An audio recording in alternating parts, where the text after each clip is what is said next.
एक बात और है, भगवान ने स्वयं अपने मुखारविंद से कहा चौथे स्कंद में, गृहे स्वाविशताम चापि पुंसाम कुशल कर्मणाम मदवार्ता यातयामानाम न बंधाय गृहांता। गृहस्थाश्रम बंधन कारक नहीं है, गृहस्थाश्रम बुरा नहीं है। पुराणों को उठाकर देखो तो चारों आश्रमों में गृहस्थ आश्रम को श्रेष्ठ कहा गया, क्योंकि हमारी दुर्दशा ऐसी है, बहुत प्रीति पूजाए वे पर पूजी वे पर थो। पर सच्ची बात है, सभी महात्माओं को ध्यान से विशेष रूप में सुनना चाहिए, सेवा लेने वाला बड़ा नहीं होता है, सेवा करने वाला बड़ा होता है।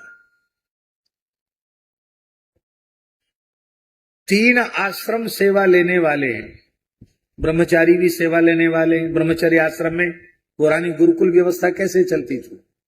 गृहस्थों के अंशदान से चलती थी, सरकारी अंशदान नहीं हुआ करता था।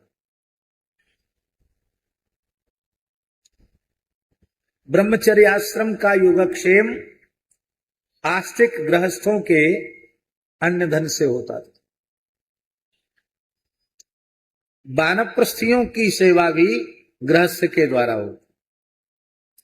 वानप्रस्थी को भिक्षा का विधान है, कहां जाएगा? उपार्जन तो करना नहीं है। यति को तो भिक्षा का विधान है ही। तो ब्रह्मचारी की सेवा, वानप्रस्थी की सेवा और सन्यासी की सेवा, तीनों आश्रमों की सेवा गृहस्थ के ऊपर है। और इनकी सेवा के साथ साथ अपने परिवार की सेवा भी है, समाज की सेवा भी है, राष्ट्र की सेवा भी है, गोवंश की सेवा भी है। इसका तात्पर्य है, गृहस्थाश्रम इसलिए श्रेष्ठ है क्योंकि गृहस्थाश्रम की सार्थकता सेवा में। ध्यान में यही बात नहीं आई?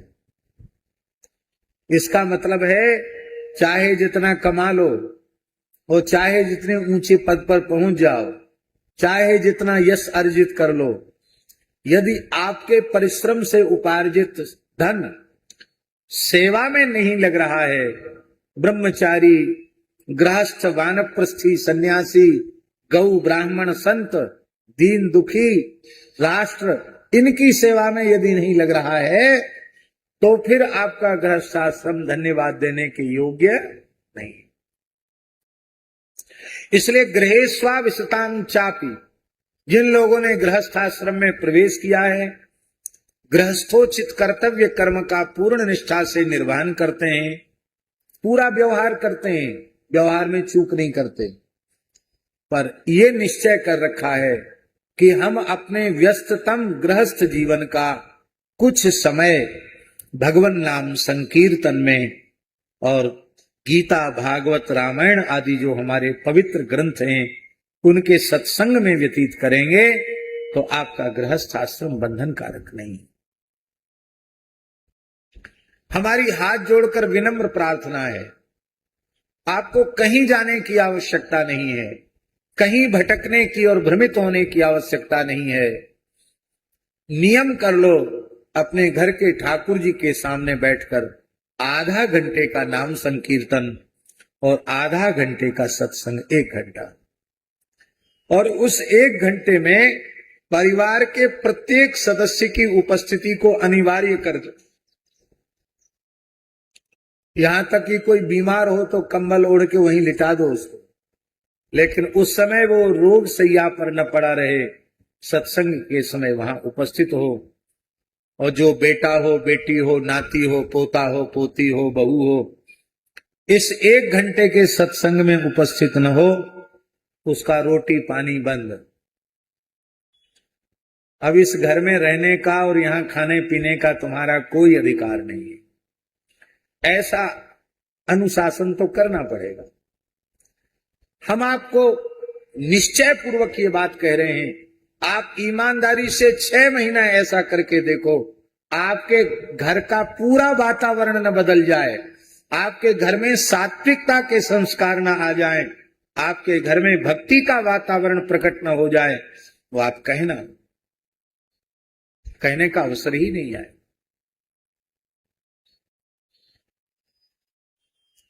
23 घंटा करो ना व्यवहार, 1 घंटा तो ईमानदारी से सत्संग में दो। लोग कहते हैं हमारे यहाँ वास्तु दोष है, हम वास्तु का विरोध नहीं कर रहे हैं, क्योंकि वास्तु देवता है, वास्तु शास्त्र है, लेकिन वास्तु वाले भी इतने पैदा हो गए हैं, कोई कुछ कहता कोई कुछ कहता है, एक मत कोई है नहीं। बने बनाए मकान को लोग तोड़ देते हैं। पहले तो कहते हैं कि वास्तु बिगड़ गया आपका, इसलिए आपका सब बिगड़ा है, घर में कलह क्लेश अशांति है। अब तोड़ के नया बन गया, फिर भी कलह क्लेश अशांति है। अब कौन सा वास्तु बिगड़ गया? लाखों रुपए करोड़ों रुपए लगते हैं आजकल मकान बनाने में, बने बनाए को तोड़ दिया, अब वास्तु सुधर गया, अब तो सब सुधरना चाहिए। अरे आपके जीवन का वास्तु बिगड़ा हुआ है, क्योंकि आप नाम जप नहीं करते हैं, आप सत्संग नहीं करते हैं। सत्संग में बहुत पोथी पुस्तक पढ़ने की जरूरत नहीं है। यदि इसी जन्म में इसी शरीर से हमें भगवान की ओर जाना है, तो केवल 5 ग्रंथ ऐसे हैं जिनको अपने मानव जन्म को सफल करने के लिए उनका आश्रय लेना चाहिए। पहला ग्रंथ है श्रीमद् भगवद गीता। एकम शास्त्रम देवकी पुत्र गीतम। गीता संपूर्ण शास्त्र है। गीता अपने आप में परिपूर्ण है। गीता एकम शास्त्रम देवकी पुत्र गीतम। हिंदू धर्म के, सनातन वैदिक धर्म के समस्त शास्त्रों को यदि किसी एक पुस्तक के रूप में कहना हो तो वह श्रीमद् भगवद गीता है।